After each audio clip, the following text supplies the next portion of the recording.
Hello and welcome to Midnight Showing. I'm Nash, that's Luke, and this week, the random movie we watched at midnight was John Carpenter's The Thing. Was it worth it? That's what we're here to tell you, and don't worry, we will notify you before we start spoiling. Luke?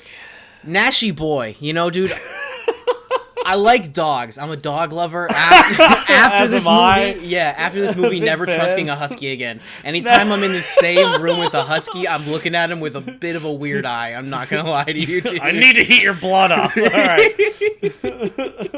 Yo, so we got The Thing this week, dude. John Carpenter's The Thing. In fact, this is a remake of a 1950s movie, but we'll get into that for a minute. So, oh my God, will we ever? Bro, so I knew about this movie back in high school. But that was back when, I didn't really, know why I liked movies. Actually, I'd say I knew about it probably even earlier than high school, probably in, middle school. And back then, I just liked it because I was into, crazy special effects and, being the kid who watched the gore stuff. So I could be like, wow, that movie was crazy. That's some epic-ish, dude. Yeah, so I watched it back then, and I always knew I liked it, but I hadn't watched it in a long time, especially since I kind of gained a better understanding for storytelling and stuff. So I felt like when we were rewatching it the other night, it was actually kind of the first time I watched it. I knew what was going to happen, but I forgot a ton of stuff that happened. I forgot who the actual thing was. I didn't trust anybody, dude. It was a really good viewing experience, definitely. Yeah, for me, I discover it in the classic dad movie fashion. It's classic. You're not doing anything. You walk by and your dad's watching this movie and he's just like, "Oh, this movie's incredible. It was a great movie." It's like, okay, I'll watch it. So I had seen the parts of the middle and the very end, and so I knew the concept of the movie, but I didn't really know anything major that really happened into it. And you were 8 years old and you wet the bed for 2 years. Well, to be honest, I don't even know if I saw the monster the first time I saw it at all. Oh, I didn't remember. I didn't have distinct memories of it, any sort of nostalgia. So I don't even know how little of the movie I already watched. I just knew the ending of it, which is kind of a bummer because the ending is really good. Yeah, bet. For those of you who haven't watched. But, this movie, wow, what a movie. Who we got in this movie, Luke? How about that? How do we take a step back? If I'm not mistaken, there's 12 people at the American Research Facility. We didn't do the world yet. We'll do the cast first. But I wanted to establish that because I put down all 12 names because Kurt Russell's definitely the star, but I felt like all of them were kind of equal in the movie. I felt like nobody really stood out over anybody else except for Kurt Russell because he was the star. So let's get into it. I'm about to rail off 12 names to people, so please don't turn this off. We got Kurt Russell as McReady, weird name. We got Wilford Brimley as Dr. Blair, T.K. Carter as Niles, David Clennon as Palmer, Keith David as Childs, Richard Dysart as Dr. Copper, Charles Hallahan as Vance Norris, Peter Maloney as George Bennings, Richard Masur as Clark, Donald Moffat as Gary, or you might also know him as the dude with the weird eyebrows, and Joel Polis as Fuchs, and then Thomas G. Waits as Windows, and then I can't forget Jed the puppy. Yeah, what you were telling me that this dog had its own IMDb. Dude, it was the star of a movie called White Fang from 1991. So we might have to do it and just follow this little puppy's career. And let's do a special on all of Jed's movies. Jed the pup. So for this movie, the director, I didn't know a lot about him before we started this movie, but then once you saw the list of all the movies he's directed, it's like, holy crap, this guy was doing some big stuff here. So it's John Carpenter. If you've seen the movie Halloween, he directed it. If you've seen Escape from New York or L.A., he directed it. Big Trouble in China, guess what? He directed it. He directed it. I'd also like to mention he did the first 2 Halloweens and not Halloween H2O. So it's a big difference. Yeah. So this is a director that's very familiar with horror. Very familiar. A mogul of the horror industry. I would say a lot of people would say that he is one of the most inspirational people. Well, not inspirational, but he inspired a ton of horror fans back in the day. He definitely was defining of the genre. Yeah, facts. That was the word I was looking for. And after watching this movie, I would say in its purest form. So, Luke, lay the world down on us. So, we are located at an American-manned research facility in Antarctica. A group of hot-headed men are isolated in the farthest reaches of the Earth. We are in the middle of nowhere, people. You cannot get Denny's at 2 in the morning. They're on a research mission, and it soon goes awry after a foreign helicopter lands at their base as they're trying to shoot a Siberian Husky. The first scene of the movie, and it's really weird, and it pulls you in. And of course, things are not as they seem as the men soon realize how hopeless the situation truly is. Oh, yeah. Oh, that was perfect description of the setting, Luke. Thank you. Thank you. Snaps to Luke. Oh. Yeah. So the trailer. The trailer for this. Shut the hell much up. I'm talking now. So the trailer for this movie. Honestly, probably one of, if not the best trailer that we've come across doing this show. I would agree with that, yeah. It isn't revealing, and literally there are specific edits they make to the shots in the trailer, so it's not that revealing to the audience. You walk into this movie knowing the basic premises, we've said it, and that's it. And I couldn't think of anything better. You have no idea what the scenes are, how you're going to get there. It isn't just the biggest scenes in the movie. It's a mix of just everything, and it's definitely intriguing too. It doesn't deter in its primary objective at all.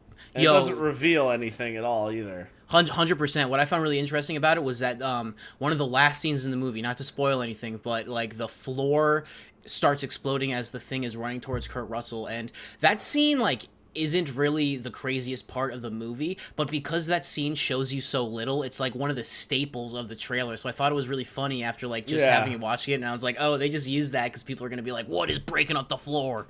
Yeah, exactly. It pulls you in and you don't see a thing, and that is just when I need to silence my phone. A great trailer, all in all. So, motifs or themes or themes. I'm gonna go first one. Distrust and paranoia definitely drive all of the characters because how are you not going to not trust everybody when you don't even know what's going on? And then, kind of a light motif, if you will, about what does it mean to be human, Nash? Yeah. No, yeah, thanks, Luke, for that casual transition there.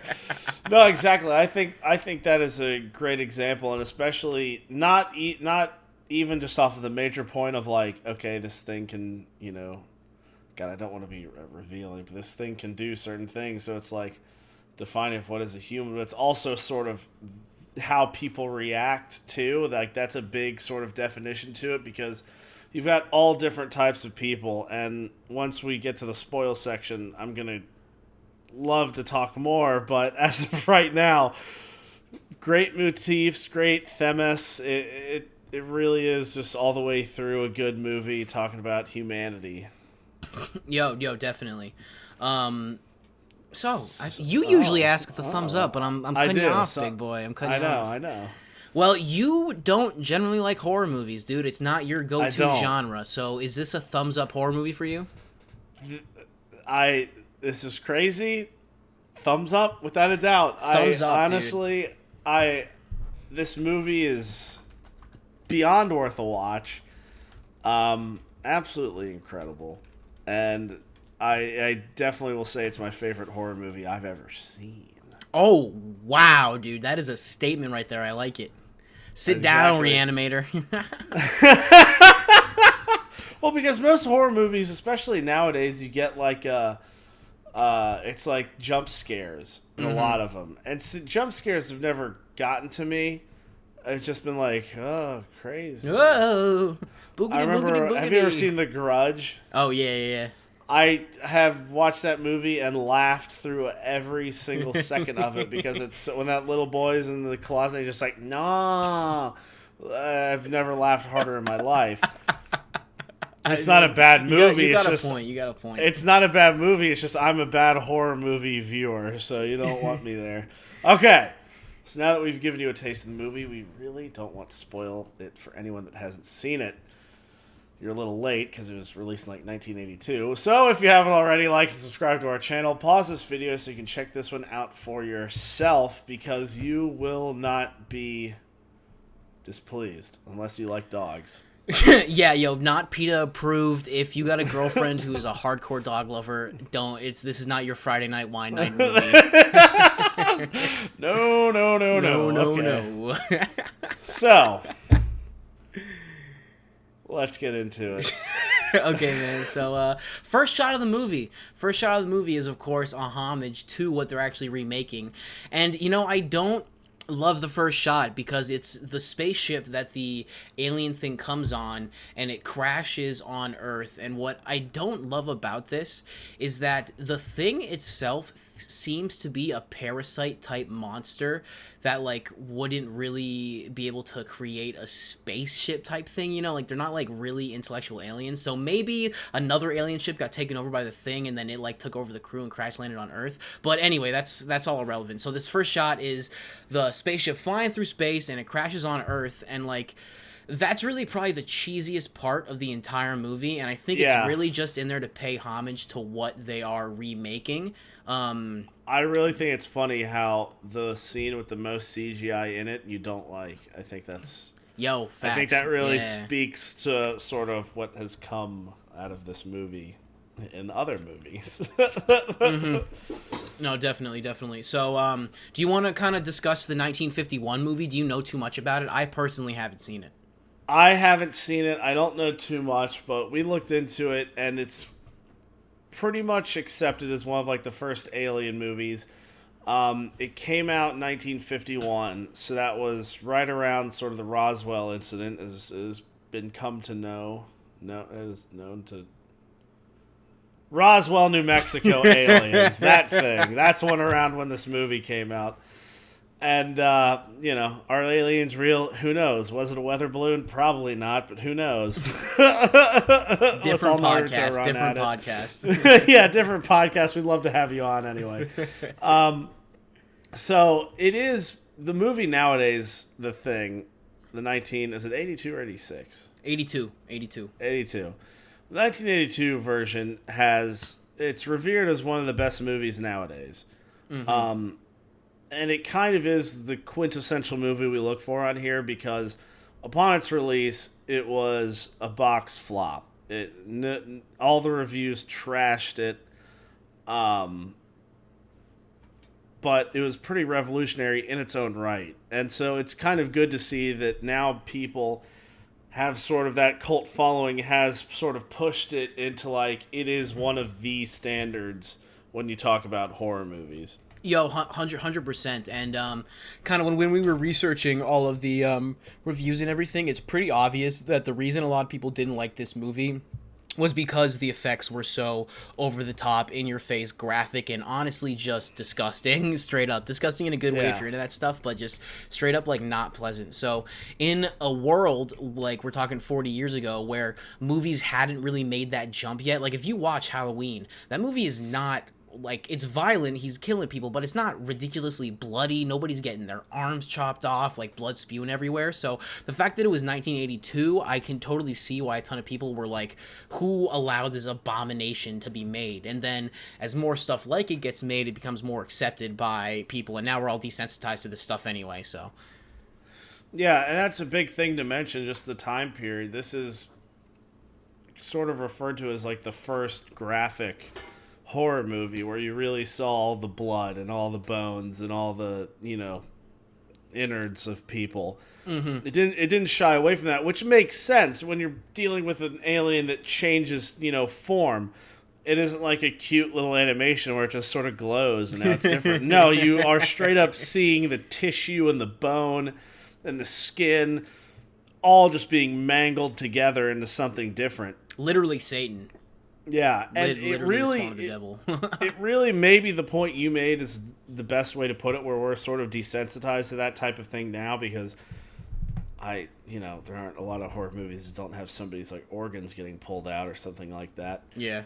But it wasn't distracting at all for me as an audience member. Yeah. No, definitely not. But Again, we're definitely prepared for it. It's like, Houston actually made that point last week about Akira, where if you're not keen on anime, then that movie might take you by surprise. I feel like this is the same idea, where like if you like horror movies, but you weren't expecting just gruesome blood being splattered all over the wall while people's heads are contwistulating and whatnot, like you're gonna be like, what the heck did I just watch? So yo, dude, can I read you this quick review? Please, actually, I thought it was do. so funny. I'd love to hear a review from this movie. This guy. John Carpenter's The Thing is a foolish, depressing, overproduced movie that mixes horror with science fiction to make something that is fun as neither one thing or the other. Weird sentence. Sometimes it looks as if it is inspired to be the quintessential moron movie of the 80s, a virtually storyless feature composed of lots of laboratory-conducted special effects, with the actors used merely as props to be hacked, slashed, disemboweled, and decapitated, finally to be eaten and then regurgitated as, guess what? More laboratory, concocted special effects. There may be a metaphor in all this, but I doubt it. I think what that... a jackass. Yeah, right, dude. You shouldn't be a movie reviewer if you couldn't see the metaphor in it. Yeah, like that's another thing, a big thing to mention, is the overall movie effects in this. Like, if you go back and watch a movie, because, a lot of the movies, probably more than half the movies we've watched have been, like, older movies. They're, before the 2000s even. And it's pretty, like... You're pretty aware of when you see bad CGI or special effects. It just sort of like, it pulls you out of the movie and you're like, wow, that's not real. And this, being 1982 released, being the first movie to ever be so graphic and extreme in how violent it is, there was one moment where I was like, that's fake. But the whole movie, it's sort of like... This isn't pulling me away from what I'm watching. It's still interesting. It's still crazy. It was that one scene where Windows is getting bit by the thing. Oh yeah, like, that scene was, it's like, that all right, part was okay, a little ridiculous. Okay, that's like a dummy. That's just clearly his legs are made of feathers. But other than that, the special effects hold up to this day in this movie, and I think that is probably the most astonishing fact about it. I mean, maybe, you're different when you watch movies and it pulled you out, but... No, dude, I totally agree. And the uniqueness of the alien is what really makes it such a crazy movie. So, like, let's go back to the 1951 one quickly. That's, like, just a person being an alien walking up and, like, trying to fight people just because it was way back in the day. So, like... I feel like a lot of people don't know that this movie is actually a remake because John Carpenter spinned the alien to be its like own special kind of thing. You know what I mean? Yeah. How do you like? Oh, yeah. Does that like bother you at all? Do you think that like the thing should have been like it was in the 1951 one, or do you like that John Carpenter kind of made it his own thing? No, see, I really appreciate. Honestly, this is when you remake a movie. This is the way I appreciate and value it, because a lot of remakes nowadays, it's just like they'll slap on a crummy Hollywood love story that we've all seen a million times that nobody ever liked. Literally nobody ever liked it, but it's going to be in there anyway. They'll get like 3 A-list actors in it, and then that's the remake for it. This one, it's totally different ideas. It's different concepts. Mm-hmm. And that's what makes it so entertaining and so worthwhile. I have to turn off my magic robot back here. Yeah, dang, dude, you got a lot of background noise today, bro. Maybe it's the thing creeping up on you. Am I even talking to you right now? Are you even you? He came back on. Alright, he died.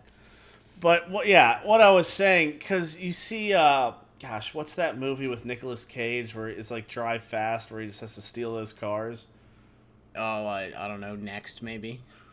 That's not Next. I swear to God, it's a racing movie. But anyway, the original, which a lot of people don't even know nowadays, Need for Speed. The original was happened in the 70s. That movie is like an hour and a half long. The first 20 minutes of it, you get people talking. The rest of the movie is straight up a car chase, and it's one of the most badass movies I've ever seen. But then you go to the modern remake Nicolas Cage version, it's just like crummy story. Bad acting. Here you go.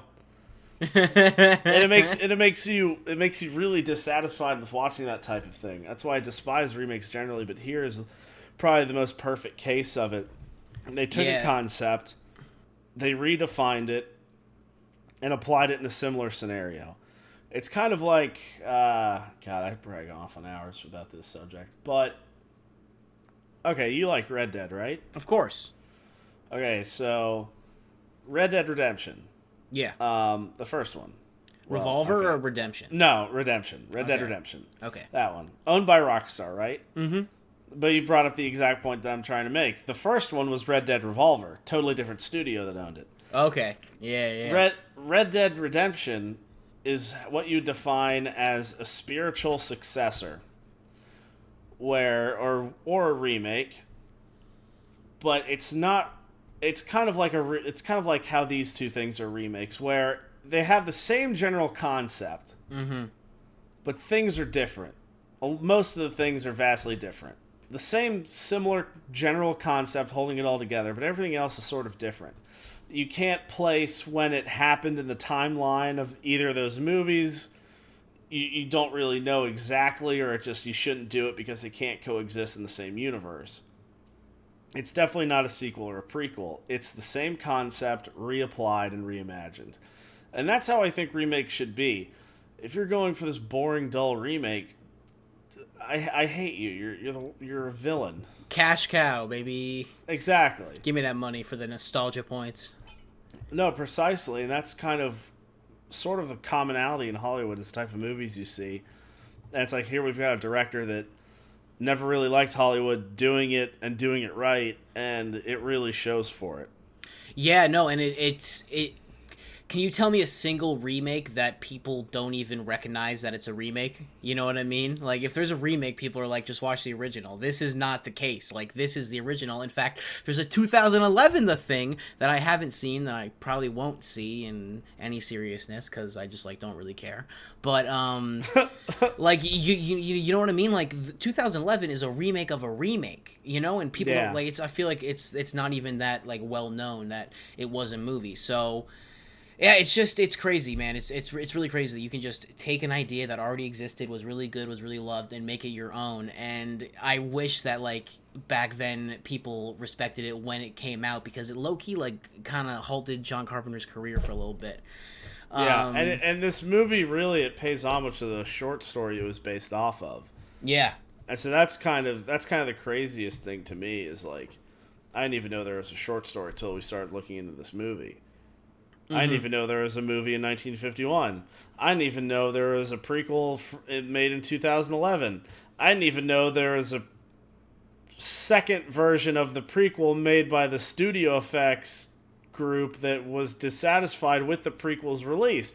But so now we've got like 5 different forms of media all telling the same story. Yeah, no, for sure. And so let's get into the actual story. I feel like you haven't dug into the actual story. So no, we haven't in any way. Great. It's a great first 10 minutes. Who the fuck throws a grenade at a dog? I remember. Yeah, we were watching this. We were straight up back and forth, just like, who the hell would do this to kill a dog? Like, what? Like, come on, dude. Chucking a grenade at it, dude. There's crazy Germans just trying to kill the dog. They're Norwegian. I thought they were German at the beginning. Because they were. Because what other Nordic people are shooting at dogs and throwing grenades at it?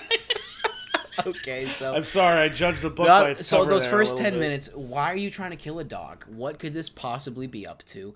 And it really just reinforces this idea of isolation and desolation and being in the middle of nowhere. And like, Kurt Russell's character is really bored playing chess with the computer. One of the best scenes, and honestly, is when he just like dumps the drink into it because he's mad at it. That made me my pants with laughter. That was so funny. We're gonna have to bleep it out. Can you bleep it out with the sound from this movie? Thank you. So yeah, dude, really gripping 10 minutes. A lot of the movies that we like are the ones that grip you in those first 10, 15 minutes. This one definitely does, because, like, you're in Antarctica. What, are you going to give me, like, 15 minutes of filler of them doing research on snow? I don't care about that. Show me them trying to shoot a dog and give me a ton of questions. Right, And, there's a doctor there, and that's fine with you. That's yeah. all you need to know. And then, so, long story short, explosion, blah, blah, blah. And what I really liked was one of those first scenes when Kurt Russell dons the massive hat and gets in the helicopter and flies to the Norwegian facility base. And that scene is really well made, dude. The backlight coming from the destroyed wall, the frozen blood on the guy in the chair, like the ominous giant ice thing that clearly something escaped out of. Like, it builds it really well. Sorry, I paused there for a second, but you know what you know what I mean? Just another classic 15 minutes pulled me in. How am I going to shut this off after seeing this? No, because that's a very good point. Just because I had sort of seen the ending to this movie, so I was more watching the beginning half with a lot of more diligence than I usually do when I'm just like watching a movie, casually, and quite literally you see sort of the exact things that happened in the Norwegian camp with how things like are left there. You see the exact same type of things happen in the American camp. You see that door in the axe. There must be probably 2 scenes where they have to axe down a door to get into it to check if somebody's there or not. They end up blowing up the whole camp, and that's exactly what happened to most of the Norwegian base. There's only like 1 actual building left, 1 or 2 actual buildings left. Yeah. And, you see the burnt bodies outside, which happens countless times. And so I really liked that sort of, oh my gosh, what's the... foreshadowing, that's the word. I love the foreshadowing of that. It's brilliant execution in that the first quarter of the movie. Absolutely incredible. Yeah, no, dude, 100%. That was the next point I wanted to bring up, was just because after that scene with Kurt Russell with the big hat, you're looking at that husky because you know something is up with that dude, and they come back and, like, everybody's freaking out, and, well, not freaking out quite yet. The dog turns into the spawn of Satan. Literally, dude, bro, after they see that dog turn into a steaming pile of mess, they're all way too calm. Way too calm. Yeah, I was like... the paranoia escalates for sure. Hey, get the flamethrower. Yeah, get the flamethrower right now, dude. So, but like from the dog exploding until I'd say the part where the head turns into the spider, I'd say that section of the movie is my favorite, because that's when you're really questioning who is the thing. Who can we trust? Are all of them the thing? Is Kurt Russell the only one we can trust? There's a wicked freaky scene where the dude has the really long hand and then he... Oh yeah, when he does the scream of terror. But even in that moment, there isn't that part, or is that, it might be in the second half, where Kurt Russell sort of goes outside then comes back, right? I would consider that more in the second half, but yeah, I think that's before the part I was talking about. But even that scene, it's just like, okay, here's the main character that we're all following. Here's the superstar in the movie. And it's like, now do I even trust him? You follow him, you follow him for the rest of the movie, so you sort of know he's got to be like a human. But that even that slight moment causes doubt for the audience. You're literally questioning who is legitimate and who is not. And at that point, all the characters are broken as well. None of them trust anybody. Yeah, and I don't know if you remember this, but when we were watching that, and the doc, whatever his name is, starts breaking up all the communication parts, and I was like, this is the smartest thing that happens in the whole movie. Yo, yeah, 100%, 100%. After I said that, I started to wonder, is this even the smartest thing that happens in the movie? Because as long as that parasite's been there, the doc could have already been infected. Yeah. He could have just been trying to isolate those people. Yeah, right? You never really know. I don't think there's an absolute answer, no matter how many times you rewatch it. It makes sense for us knowing at the end that, like, okay, you want to have as few people as possible so it can't spread. But also, isolating those people would give you a guaranteed way to spread it even more. Yeah, no, 100%. And that idea is really just what drives the freaky tone and the feeling of isolation, is that it's literally just these guys. And it's 12 like angry men too. It's not the movie 12 Angry Men. There's no joke. But like, you know what I mean? Like, I feel like they could have done a dynamic where it was maybe like men who were a little less hot tempered, or men and women, but instead it was all a bunch of headstrong dudes who were able to just get in arguments with each other, and I felt like that did just like a really good job of establishing like who the characters are, what they do, and like this dynamic in the camp that makes you feel isolated and like, what the hell is going on, dude? Yeah, I think that's a really great point that they sort of mentioned in the beginning, where it's sort of like 5 minutes out here can make somebody crazy. It's like they're already under duress, and now you've got this absolutely insane circumstance. Another point I wanted to bring up off of what you said was how the person that first got infected, because I don't know if I don't know if I said this to you or not, but it's sort of the first person that we absolutely know got infected was the guy in the sweater. I think his name was Blair.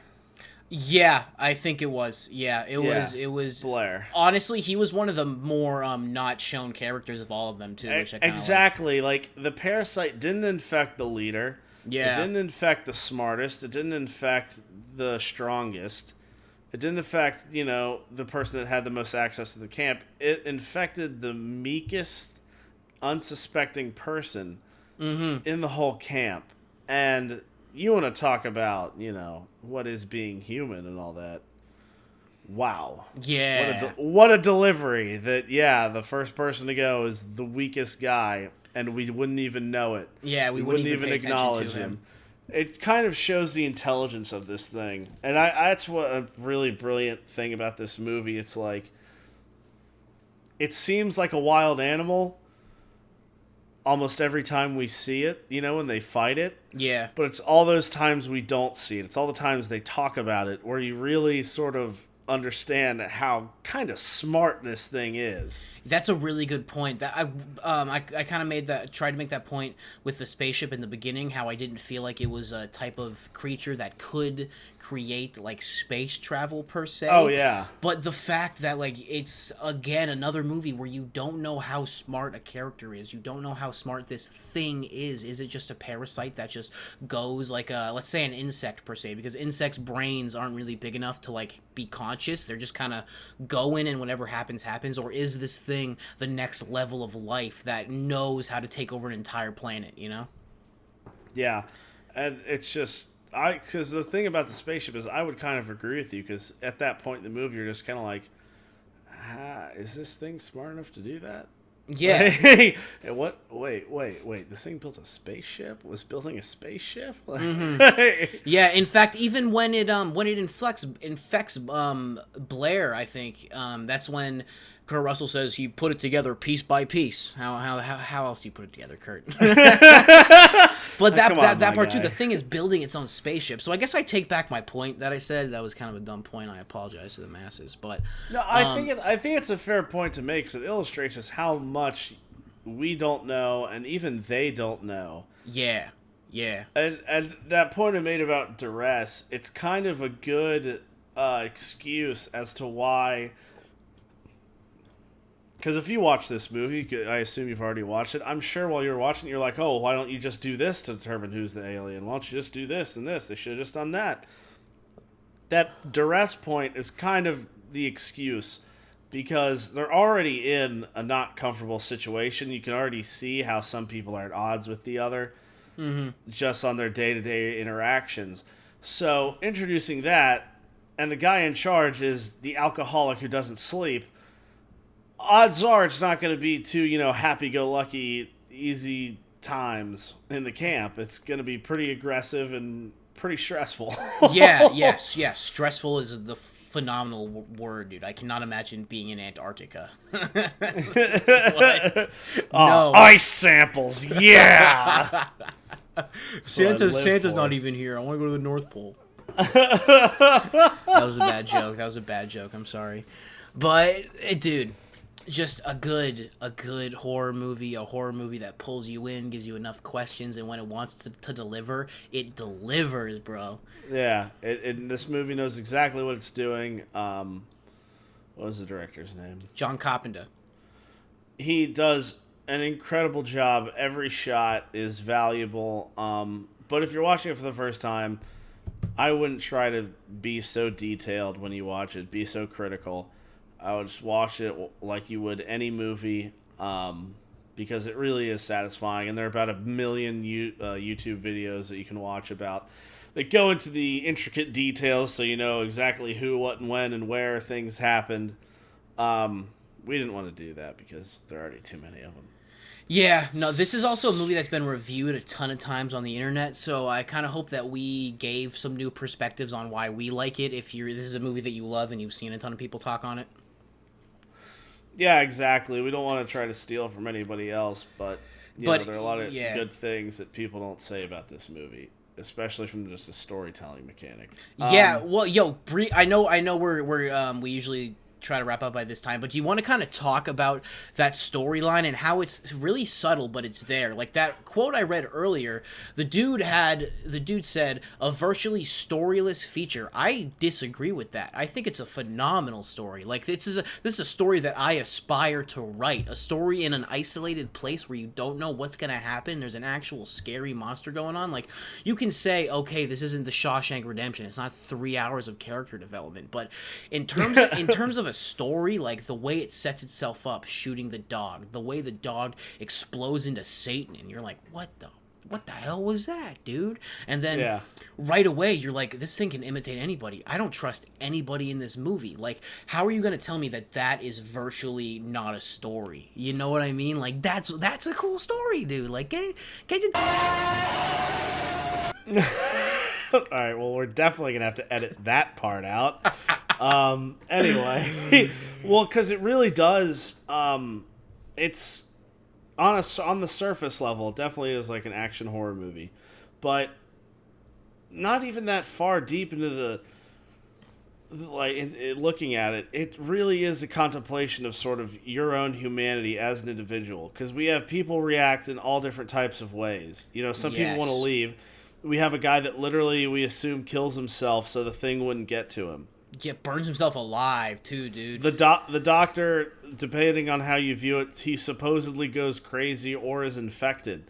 Like, you've got a lot of different reactions from all these different people that are already in a very aggressive situation.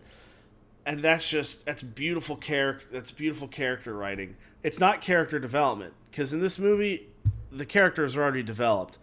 You get a little glimpse into how each of them are to understand who they are going forward, and that's it. Mm-hmm. It's all just about this singular instance, what is going on between these people.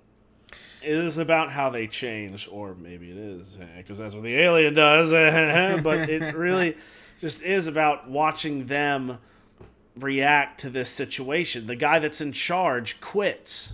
Yeah. The guy that's second in command can't do it, and he's the one who's infected. Isn't that bananas to think about?